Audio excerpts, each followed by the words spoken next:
ভারতীয় সংবাদ মাধ্যম রিপাবলিক বাংলার সাংবাদিক ময়ূখ রঞ্জন ঘোষ, যিনি বাংলাদেশের রাজনৈতিক পট পরিবর্তনের পর বাংলাদেশ নিয়ে নানা নাটকীয় এবং উত্তেজিত ভাষায় সংবাদ উপস্থাপন করে বর্তমানে রয়েছেন সমালোচনার শীর্ষে।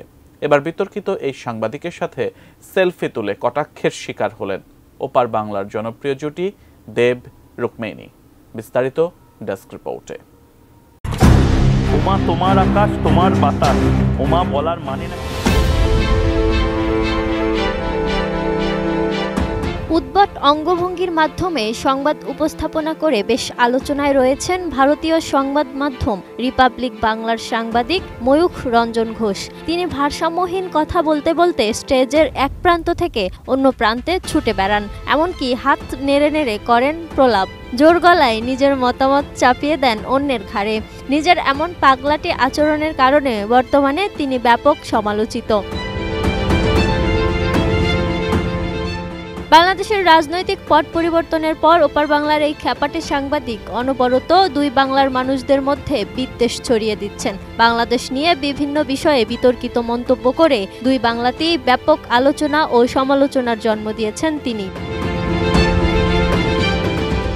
নিউ সানসিল্ক ব্ল্যাক শাইন, নজর কাড়া শাইনি চুলের নাম্বার 1 চয়েস। টেলিভিশন স্টুডিওর স্ক্রিনের সামনে বেশ নাটকীয় ভঙ্গিতে উত্তেজিত ভাষায় সংবাদ উপস্থাপনা করেন ময়ূখ। নিজ দায়িত্বে নিয়মিত ছড়ান অযৌক্তিক ও ভিত্তিহীন তথ্য এবং গুজব, সেই সঙ্গে বুনে দেন সাম্প্রদায়িকতার বীজ। বাংলাদেশের ছাত্র জনতার গণ অভ্যুত্থানকে নিয়ে করেছেন বিভিন্ন বিতর্কিত মন্তব্য। শেখ হাসিনা সরকারের পতনের পর বাংলাদেশ নিয়েও চরম অশোভন মন্তব্য করেছেন তিনি। এমনকি ভারতে ইলিশ রপ্তানি নিয়েও উল্টাপাল্টা কথা বলে তুমুল আলোচনার জন্ম দেন ময়ূখ। এই মুহূর্তে যে ব্রেকিং নিউজ এসেছে, বর্তমানে তিনি ওপার বাংলার বিতর্কিত টেলিভিশন উপস্থাপক, যার কারণে ইদানিং কটাক্ষের মুখে পড়তে দেখা যাচ্ছে ওপার বাংলার নামি দামি তারকাদেরও। সম্প্রতি ময়ূখ সামাজিক যোগাযোগ মাধ্যমে কিছু ছবি শেয়ার করেছেন, যেখানে দেখা যায় ওপার বাংলার জনপ্রিয় জুটি দেব রুক্মিণীর সঙ্গে সেলফি তুলেছেন তিনি।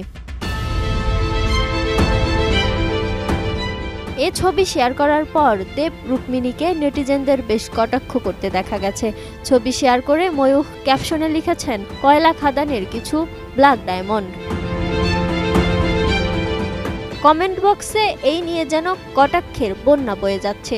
যদিও বিষয়টি নিয়ে দেব রুক্মিণীকে এখনো অবধি কোনো ফেসবুক পোস্ট অথবা কোনো মন্তব্য করতে দেখা যায়নি। Desk report, ATN news.